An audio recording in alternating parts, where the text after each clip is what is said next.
Program director, there's one writer whom I know, Zura Boria, who once said, tourism is a proven source of opportunity of young people in cities and in rural communities for every educational background and in every global region.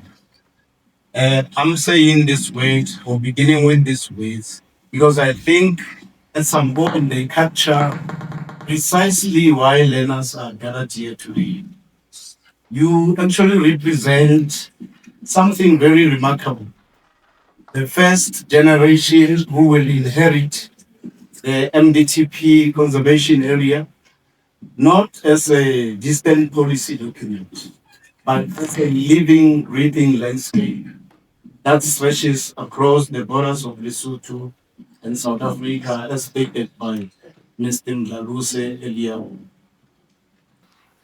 Since the signing of the MOU back in the days between Lesotho and Republic of South Africa, the MDTP has worked to protect biodiversity, the cultural heritage, and natural beauty of this said mountain range.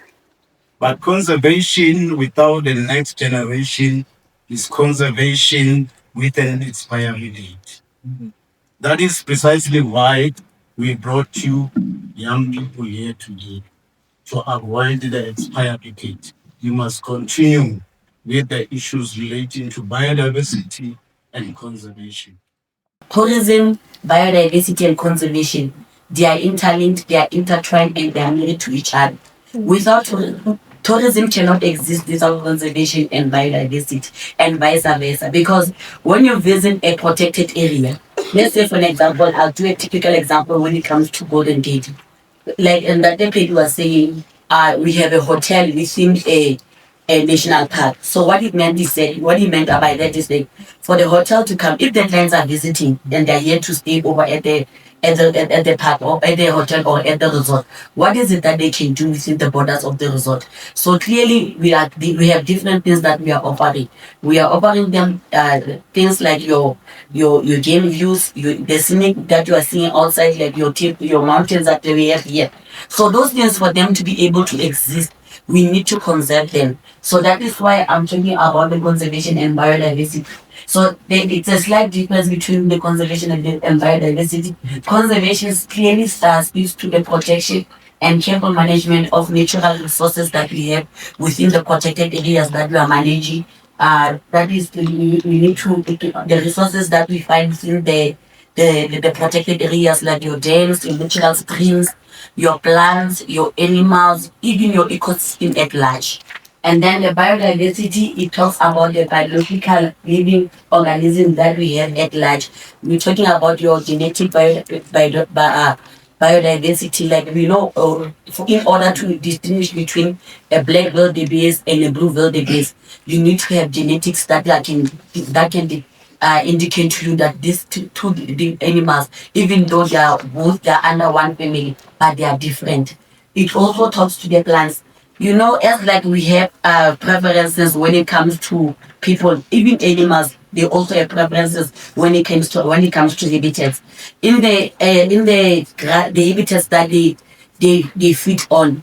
Like from a naked eye, when you are just like a normal person, just like viewing the animals that are they eating, you will think that natural habitat that is there is just grass. But there's different types of grass that you will find within a protected area. You will find that your inland prefers your flat grassland, and then you will have your kudus that are your browsers that will prefer to feed on the trees. So those are the things that we want to teach you, that even though the animals they are one in one protected area, they also have different preference when it comes to their feed as well.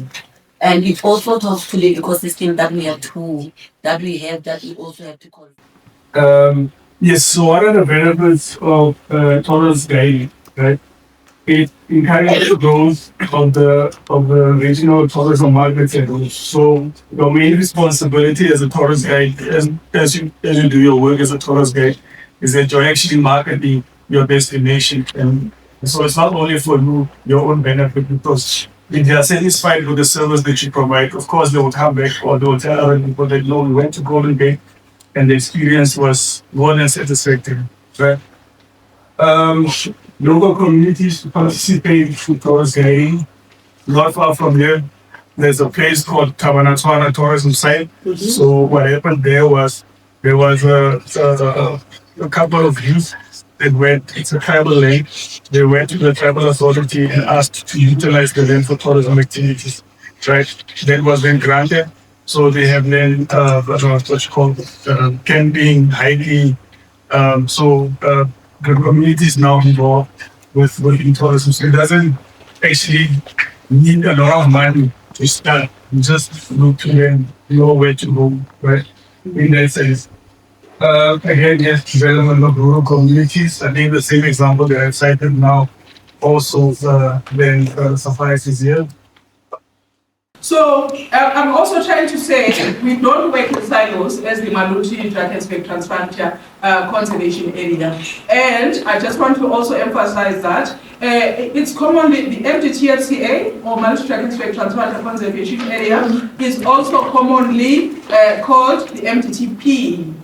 So when you are hearing Mdtp and Mdtp, it's the same thing. Don't get confused. I get confused. I get a lot of people. I see a lot of people get confused by that. So, but Mdtp stands for Maluti Drakensberg Transfrontier Program, right? Okay. But they use the interchangeably. The Mdtp is commonly called Mdtp.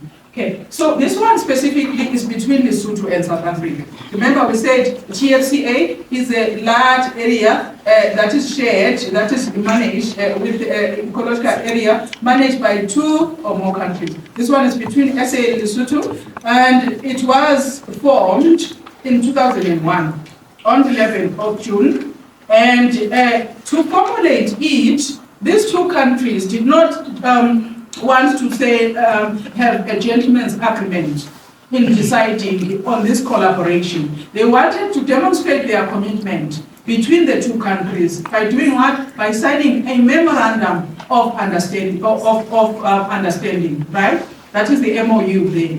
So they signed this paper that says that us as Lesotho, the Kingdom of Lesotho, and us as the Kingdom, as the Republic of South Africa, we agree on working together as Lesotho and South Africa to manage these resources, this shared resource. Because this is a shared resource, it's a concern for us. If South African communities are poor, it will affect Lesotho, right?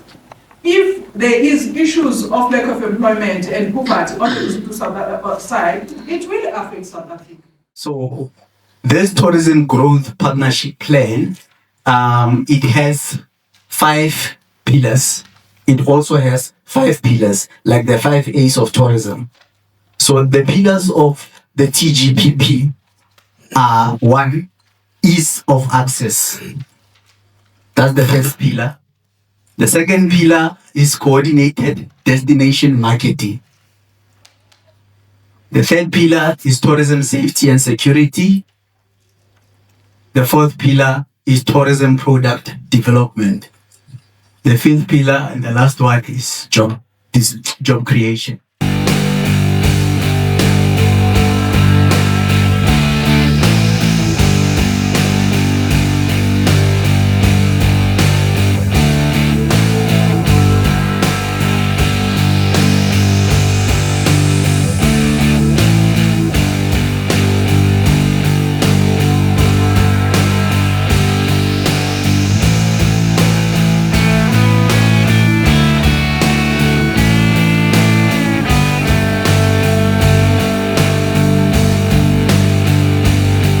Focus on 3 main points, which are cross-border transportation, valid documents verification, digital scavenger hunt. Okay. And then we specialized in astrology. So when I got to like the daylight activities. If you want a room, you can get it. But I have a 10% discount because I was promoting sustainable tourism by picking garbage from the floor to the recycle bin. So you earn a discount it's fun in a way, but it's actually innovative as well. Yes. So that's our project. I learned about careers careers exhibited at tourism industry. I learned about all careers in tourism, and I'm motivated to promote tourism in our communities. And I will encourage people to conserve and protect natural species. Thank you. I learned about customer service. Thank you. You have been trained to be the tourism ambassadors, so go and be that change. Go and practice the best practices in tourism. Those best practices that you have learned from this program, people should see them from you first. Go and create awareness about tourism. We still have a lot to do about tourism, especially in our country. We still have a lot to do. We have learned a lot from here, so let us go and effect change in our sphere of contact. And also, last but not least, I would like to thank our countries, Lesotho and South Africa, for allowing this transboundary collaboration between our countries. We really see a lot of changes in the tourism industry because of this unity. And to the Tourism Working Group family, we truly appreciate. Thank you very much. And would like to declare this meeting closed. Thank you very much.